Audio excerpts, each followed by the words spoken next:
जय श्री कृष्ण प्यारे साथियों। श्रीमद् भगवद गीता अध्याय 18 श्लोक संख्या 25। अनुबंधम क्षयम हिंसाम अनवेक्षय च पौरुषम मोहादारभ्यते कर्म यत्तत्तामसम् उच्यते। भाई और बहनों, प्रकरण चल रहा है कर्म के विषय में कि सात्विक कर्म, राजसिक कर्म और तामसिक कर्म किसे कहते हैं, इसके क्या लक्षण होते हैं। और पिछले 2 श्लोकों में हमने जाना सात्विक कर्म के विषय में और राजसिक कर्म के विषय में। इस श्लोक में भगवान हमें समझाते हैं कि तामसिक कर्म किसे कहते हैं। कोई भी वो कार्य जो अज्ञान से प्रारंभ किया जाता है उसे तामसिक कर्म कहा जाता है। इसमें व्यक्ति हिंसा का विचार नहीं करता, हिंसा का परिणाम नहीं करता, हानि का परिणाम नहीं करता और सामर्थ्य का विचार नहीं करता। बस अज्ञान पूर्वक जिन कार्यों को किया जाता है वो सारे के सारे कर्म तामसिक कर्म कहलाते हैं।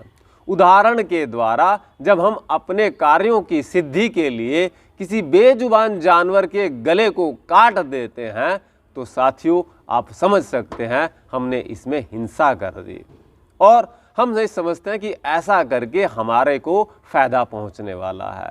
साथियों, हमें कोई फायदा पहुंचे या ना पहुंचे पर हमने अपने कर्म जरूर खराब कर लिए हैं। और ऐसे जो कर्म होते हैं उन कर्मों को तामसिक कर्म कहा जाता है।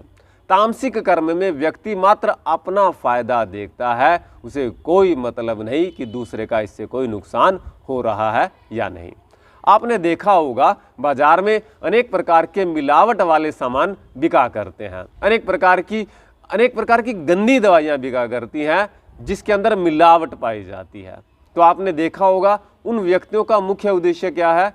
उनका मुख्य उद्देश्य मात्र प्रॉफिट कमाना है, धन कमाना है। उनको कोई फर्क नहीं पड़ता कि उससे चाहे किसी को कैंसर होए, चाहे कोई मरे, चाहे किसी का नुकसान हो, चाहे कोई जीवन में अनेक प्रकार की बीमारियों से ग्रसित हो जाए। तो साथियों, ये जितने भी कार्य होते हैं वो व्यक्ति अज्ञान से प्रारंभ करता है। एकमात्र लक्ष्य उनका है बस धन कमाना, अपने बारे में सोचना, दूसरों के बारे में बिल्कुल भी नहीं सोचते। ऐसे जो कार्य होते हैं वो तामसिक कार्य कहलाते हैं, तामसिक कर्म कहलाते हैं। तो साथियों, इस पूरे प्रकरण में हमने जाना सात्विक, राजसिक और तामसिक कर्म के विषय में। अगले प्रकरण में हम जानेंगे सात्विक, राजसिक और तामसिक कर्ता के बारे में। तो आपसे निवेदन करूंगा आप योगी जितेंद्र के नाम से और जागरण टीवी शिकागो के नाम से हमारे पेज को लाइक करें और इस छोटी सी वीडियो को शेयर करें। शेयर करने में साथियों कोई पैसा नहीं लगता। आपका एक शेयर किसी को श्रीमद् भगवद गीता से जोड़ सकता है। धन्यवाद।